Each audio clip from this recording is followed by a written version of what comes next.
Relatórios até então secretos mostraram como Israel foi impedido de atacar o coração do programa nuclear e convencional do Irã, em um momento de grandes apreensões em todo o Oriente Médio, enquanto os Estados Unidos estavam lidando com a ameaça crescente do terrorismo global. No início do conturbado ano de 2008, período em que os Estados Unidos estavam entrando na maior crise imobiliária da história, que culminou com a crise econômica de 2009. As tensões eram iguais na geopolítica e nos meios militares em todo o Oriente Médio, marcado pelas guerras no Iraque e no Afeganistão. Israel tinha todas as estratégias e planos de atacar o Irã sobre a mesa do alto escalão, e começou a manobrar suas forças em todo o país com exercícios e novos contingentes. O primeiro-ministro israelense na época, Ehud Olmert, estava ansioso para se encontrar com o presidente dos Estados Unidos na época, George W. Bush, sabendo da certeza de que qualquer tentativa em explicar os planos de ataque por telefone poderia ser descriptografado ou vazado pelas próprias autoridades de ambos os lados ou por agentes externos. Ehud Olmert pensou seriamente no início de 2008 em realizar um grande ataque militar preciso contra as instalações nucleares do Irã. Mas quando e em qual oportunidade falar diretamente com o presidente dos Estados Unidos, George W. Bush?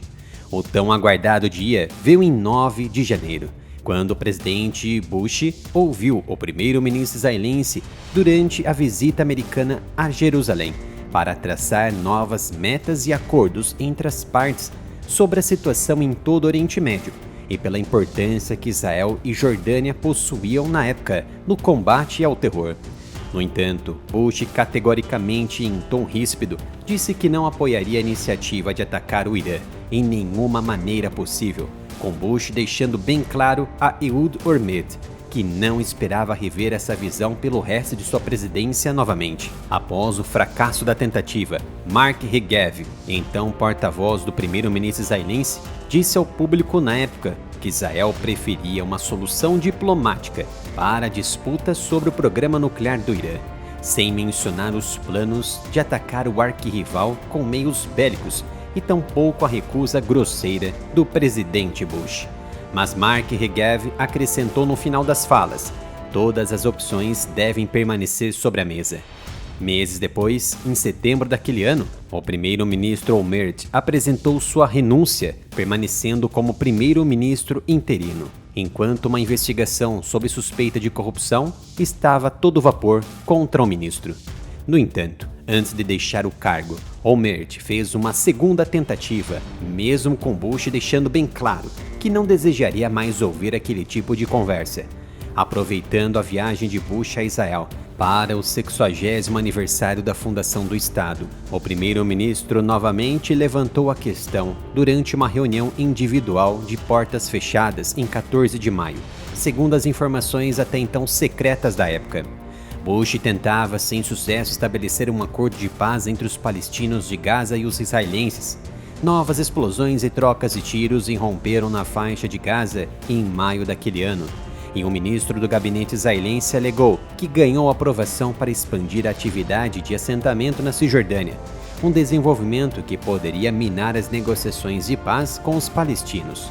Olmert mais uma vez recebeu a reprova de George W. Bush, que não autorizou um ataque contra o Irã, com a posição inerte dos Estados Unidos até o final da administração Bush. De certa maneira, o governo de Olmert levantou a necessidade de impedir que o Irã obtivesse armas nucleares em todas as suas reuniões com líderes estrangeiros na época.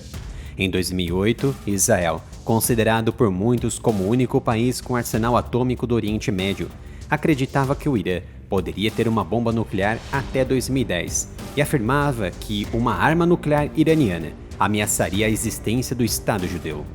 O Irã, por sua vez, o então quarto maior exportador de petróleo do mundo, negava estar buscando armas nucleares e dizia que o enriquecimento de urânio apoiava apenas ao uso na geração de energia para atender às demandas de sua economia.